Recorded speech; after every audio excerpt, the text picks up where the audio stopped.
Hello students. So we was talking about projectile motion, and we have already calculated the equation of motion of a object which is follow a projectile motion. So if you didn't see my video regarding equation of motion, then first go and see that video. In that video there are some basic definition and knowledge regarding projectile motion, and if you have already seen that video, then we can continue from now. So projectile motion के बारे में हम पढ़ चुके हैं. As you can see in the figure, एक object है जिसे वेलोसिटी u से थ्रो किया हमने, making an angle theta with horizontal direction, and it is going under the gravity. Okay, तो जैसा कि हम डायग्राम में देख सकते हैं, ये इस पाथ को फॉलो करता हुआ वापस आके हिट करे, like a batsman hit A ball, है ना. हम क्रिकेट में देखते हैं और हम किसी स्टोन को थ्रो करें, then that will be, this motion will be projectile motion. Equation of motion निकाल ली थी. एक बात मैं यहीं बता दूं, h जो है वो मैक्सिमम हाइट है, तो मैक्सिमम हाइट आपको हो सकता है यहाँ दिख रही हो, दिस विल मैक्सिमम है. थोड़ा सा ये जो डायग्राम बनाया तो h यहाँ शिफ्ट हो गया, है ना. तो don't be confuse about that. h जो है it is showing the maximum height covered by the object. तो जो आपका हॉरिजॉन्टल लेवल है उससे कितना ऊपर जा रहा है maximum, that will be denote by h. ठीक है, डायग्राम में h थोड़ा सा शिफ्ट हो गया. कल कुछ बच्चों ने मुझसे पूछा when they see this diagram कि सर ये h जो है वो मैक्सिमम हाइट है या क्या है. Then h will be maximum height which is covered by the object. ठीक है, अब कुछ बेसिक पैरामीटर निकालने हैं. तो फर्स्ट है time of flight. Time of flight का मतलब है कि ऑब्जेक्ट को कितना टाइम लगा वापस ग्राउंड को हिट करने में.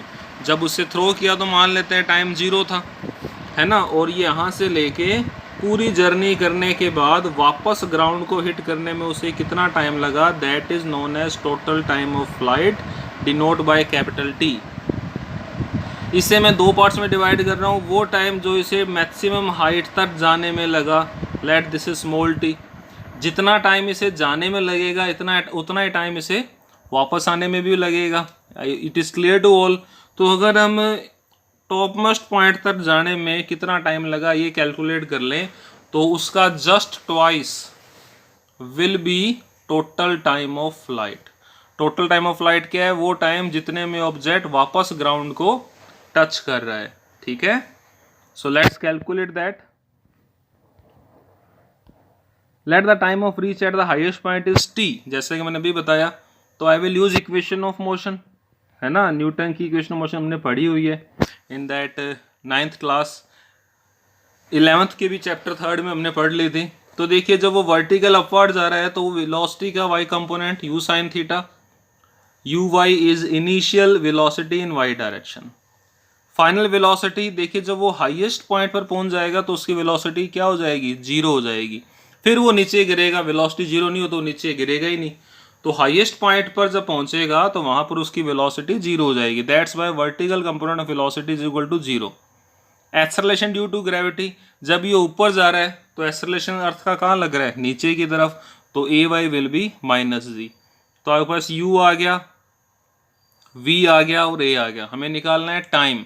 कौन सी इक्वेशन यूज करेंगे, yes, first equation of motion, y is equal to u plus at. Let put the values vy is 0, uy is u sin theta and ay is -g. By solving this t will be u sin theta by g. ये तो आ गया time top most point तक जाने में जितना time लगेगा, और वापस आने में कितना टाइम लगेगा, just twice of that. Total time, sorry, जितना टाइम जाने में लगेगा उतना ही वापस आने में लगेगा. तो टोटल टाइम ऑफ फ्लाइट कितना हो जाएगा, just twice of t. I hope it is clear to all. Small t time जो है वो तो है, इसको कितना टाइम लगा टॉप मोस्ट पॉइंट तक जाने में, वापस आने में सेम टाइम लगेगा. टोटल टाइम क्या हुआ, just twice of this time. So total time of flight of the object which is throne by velocity u making an angle theta with horizontal will be 2u sin theta bye g. ये एक और derivation हो गया जो depend करता है time किस पे डिपेंड करेगा, u पर और थीटा पर। g जो है वो एक कांस्टेंट वैल्यू है।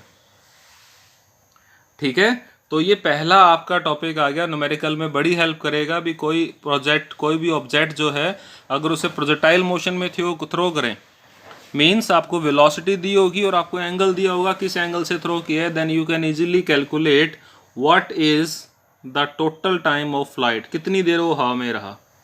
सो दैट वाज योर टॉपिक। अगला टॉपिक है मैक्सिमम हाइट, कि आप जो है जिससे थ्रो किया तो हॉरिजॉन्टल लेवल से वो कितना ऊपर गया, मैक्सिमम कितना ऊपर जा रहा है फ्रॉम द हॉरिजॉन्टल लेवल। ठीक है, ये निकालना है। फिर से इक्वेशन ऑफ मोशन यूज कर लेंगे, वाई कंपोनेंट की बात करेंगे।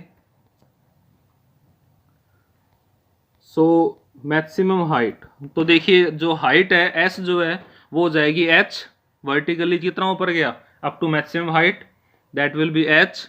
जो यू वाई है उसकी वेलोसिटी का y कंपोनेंट, इनिशियल वेलोसिटी का y component, that is u sine theta. और एक्सेलरेशन क्योंकि ग्रेविटी के अगेंस्ट ऊपर जा रहा है, then minus ji.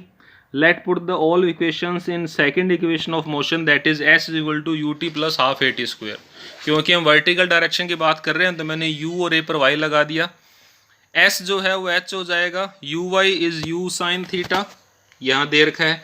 What is t, T वो टाइम था जो उसे लग रहा है मैक्सिमम हाइट तक जाने में, ये हमने पहले निकाल लिया, that is u sine theta by g. अभी निकाला हमने टोटल टाइम ऑफ फ्लाइट में, तो हमने टी की वैल्यू यहाँ पुट कर दी, एज वेल एज ए को माइनस जी पुट कर दिया, और फिर यहाँ टी की वैल्यू पुट कर दी।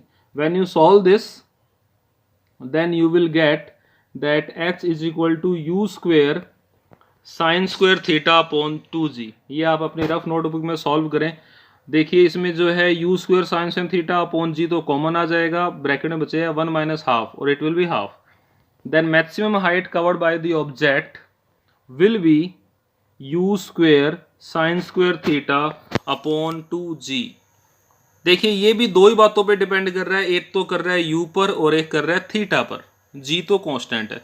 तो किसी ऑब्जेक्ट को हम प्रोजेक्टाइल मोशन में थ्रो करते हैं तो आपको दो चीज़ दी होती है, एक तो यू दिया होता है किस वेलोसिटी से थ्रो किया है, एक दिया होता है थीटा कि जो उसे थ्रो किया गया है वो कितना एंगल बना रहा है विद द हॉरिजॉन्टल लेवल।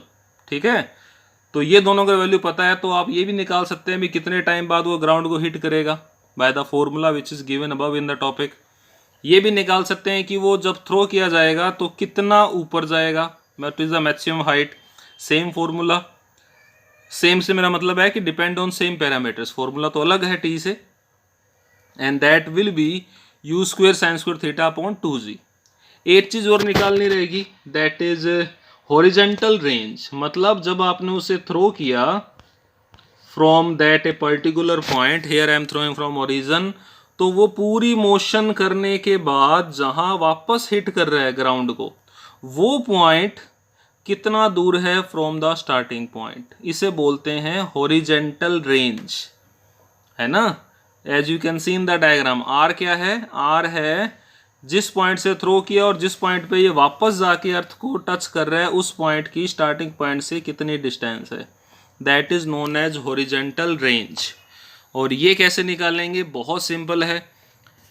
इस जो पॉइंट ओ है, मान लेते हैं इस पॉइंट को हम नाम दे देते हैं D, let this point is D.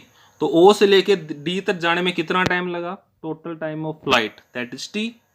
ओ से लेके डी तक जाते टाइम उसकी वेलोसिटी कितनी है, क्योंकि मैं बात कर रहा हूँ हॉरिजॉन्टल लेवल की, तो I will consider it's horizontal component that is you cos theta. तो ओ से लेके डी तक जाने में उसकी वेलोसिटी है यू कॉस थीटा।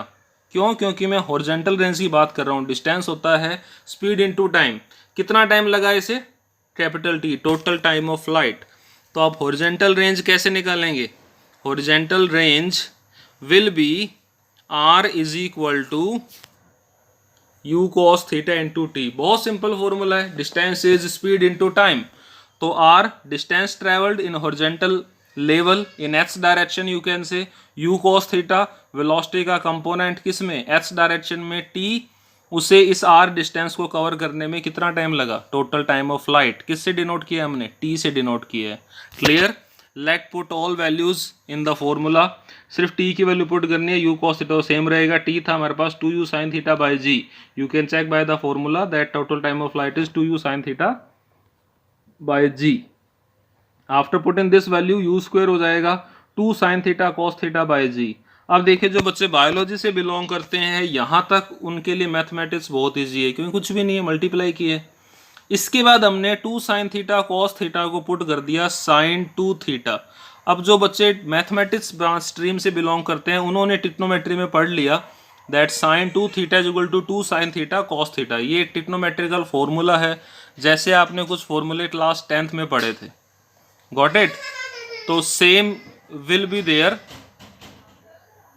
सो आप जो बच्चे बायोलॉजी से हैं वो याद रखें, मैथ वालों ने मुझे पता है याद कर लिया होगा, नहीं किया तो वो आगे आ जाएगा।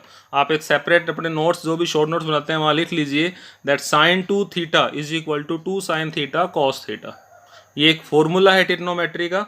सो your horizontal range become u square sin 2 theta by जी।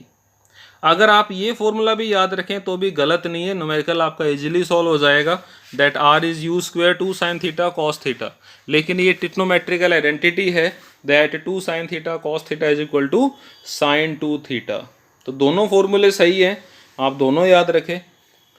फिर से r जो है वो किस किस बात पे डिपेंड कर रहा है, it's depend on u and theta. g तो कांस्टेंट है, तो अगर आपको प्रोजेक्टाइल ऑब्जेक्ट की वेलोसिटी और एंगल पता है कि किस एंगल से थ्रो किया गया है, then easily you can calculate that what is equation of motion, किस इक्वेशन को फॉलो कर रहा है। ये भी देखिए u और थीटा पर ही डिपेंड कर रही है, x और y आर द कोऑर्डिनेट्स और g कांस्टेंट है। टोटल टाइम ऑफ फ्लाइट ये भी देखिए u और थीटा पर ही डिपेंड कर रहा है, 2u sin थीटा बाय जी। कितने टाइम बाद वो ग्राउंड को हिट करेगा, कितना टाइम लगा अपनी मोशन करने में। मैक्सिमम हाइट कितना ऊपर जाएगा, you square sine square theta upon 2g, ये भी यू और थीटा पर डिपेंड कर रहा है। एंड हॉरिजॉन्टल रेंज कितना दूर जाकर गिरेगा, तो u square sine 2 theta by g, ये भी यू और थीटा पर ही डिपेंड कर रहा है। आर जी एच और टी के फॉर्मूले लगभग सिमिलर हैं, तो आप अच्छे से इन्हें याद करें। और कोई डाउट हो तो आप कमेंट सेक्शन में पूछ सकते हैं। Okay, thank you.